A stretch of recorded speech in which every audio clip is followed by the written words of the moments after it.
ఆదిండాయి భూములను వెంటనే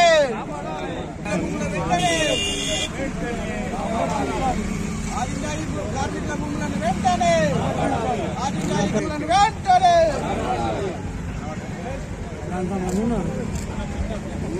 కార్మికుల భూములను వెంటనే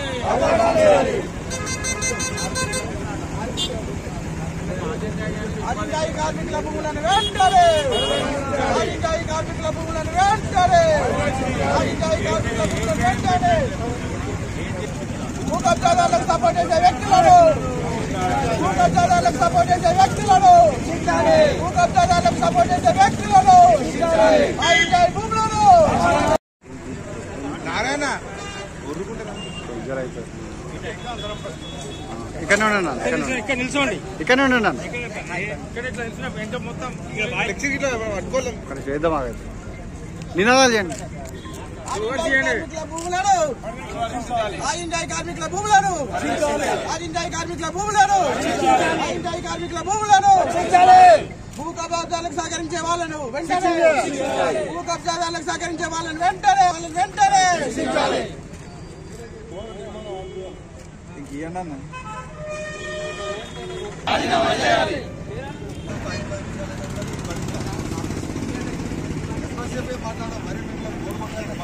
కార్మికులకు సంబంధించిన సమావేశాలు ఇక్కడ ఎన్నో రోజుల కాంచి జరుగుతూ వస్తున్నది. ఇక్కడ ఈ వరంగల్ నగరంలో ఈ ప్రాంతంలో చిన్న పిల్లగాడిని అడిగినా ఇది ఆయింజాయ్ మిల్ కార్మికుల భవనం అని చెప్తారు. మరి అట్లాంటిది వాళ్ళ వారసులను పట్టుకొని ఏదో రూపాయో రెండో ఇచ్చి లీడర్లకు పైసలు ఇచ్చి ఇంత పెద్ద వ్యాపారం చేసే వ్యక్తి కొనాల్సిన అవసరం ఉంటుంది. ఇప్పటికైనా ఆయనే దాన్ని విత్డ్రా చేసుకొని ఈ ప్రజలకు ఇస్తే మేమందరం హర్షిస్తామని మీ ద్వారా ఆయన రిక్వెస్ట్ చేస్తూ, అదేవిధంగా ఇక్కడ ఈ ప్రాంతం నుంచి సురేఖ గారు 2 సార్లు ఎమ్మెల్యే గెలిచి ఇక్కడి ప్రజలకు మరి కొండమురళి గారు 2 సార్లు ఎమ్మెల్యే చేయండి ఈ ప్రాంత ప్రజల ఆశిస్తున్నారు.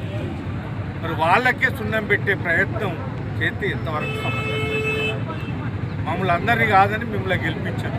మీ మీద విశ్వాసం ఉంటే వాళ్ళకి ఇంత మంచి చేయాలి తప్ప ఒక నాయకునిగా ఉండి ఒక గుండాలను పోలీసు వాళ్ళను పట్టుకొని వచ్చి ప్రజాప్రతినిధులను పట్టుకొని వచ్చి కొబ్బరికాయ కొట్టి ఇది కులగొట్టించి కట్టించుడు ఎంతవరకు సమంజసమని వరంగల్ ప్రజల తరఫున నేను నిలదీస్తున్నాను. అదేవిధంగా ఈనాటి ఈ ధర్నా కార్యక్రమానికి ఈ ప్రెస్ మీట్కు అన్ని పార్టీల వాళ్ళని పిలిచినవి, సిపిఎం వాళ్ళని పిలిచిన, సిపిఐ వాళ్ళని పిలిచిన, కాంగ్రెస్ వాళ్ళని పిలిచిన, టీఆర్ఎస్ వాళ్ళని పిలిచిన, అందరినీ పిలిచినాం. ఎవరైనా ఇది నా ఆస్తి కాదు, ఇంకెవరిదో ఆస్తి కాదు, ఇది ప్రజలకు చెందాల్సిన ఆస్తి. ఈ ఆస్తిని కాపాడవలసిన మంచి మనసున్న అన్ని పార్టీలకు మీ ద్వారా నేను రిక్వెస్ట్ చేస్తున్నాను. ఎవరమైనా రావచ్చు, అందరం కలుద్దాం. ఏకపక్షంగా పార్టీలకు అతీతంగా మీరు నాయకత్వం ఉండని నేను కూడా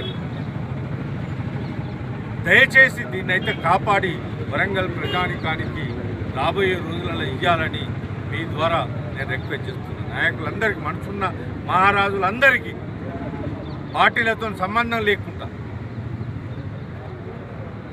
ఇదేదో ఒక్క పార్టీకి చెందాలని కాదు, అందరం కలిసి ప్రజలకు చెందాలి. ఎందుకంటే వరంగల్ నగరంలో మనకు ప్రజలకు సంబంధించిన ప్రాపర్టీస్ చాలా తక్కువన్నాయి. ఒక మంచి పార్క్ అనేది కూడా లేదు, ఒక మంచి ఆట స్థలం లేదు. అట్లాంటిది ఉన్న జాగాను వరంగల్ నగర ప్రజలకు చెందాలి అని మీ ద్వారా నేను రిక్వెస్ట్ చేస్తాను. అందరూ స్పందించాలి. అందరం కలిసి ఎవరన్నా పైసలకు కక్కుర్తుపడి లాలూచి పడ్డ లీడర్లను తన్ని సరిచేయండి. మీ ప్రజలకు అధికారం ఉన్నదని మీ ద్వారా నేను ప్రజానికాన్ని మరొకసారి రిక్వెస్ట్ చేస్తాను.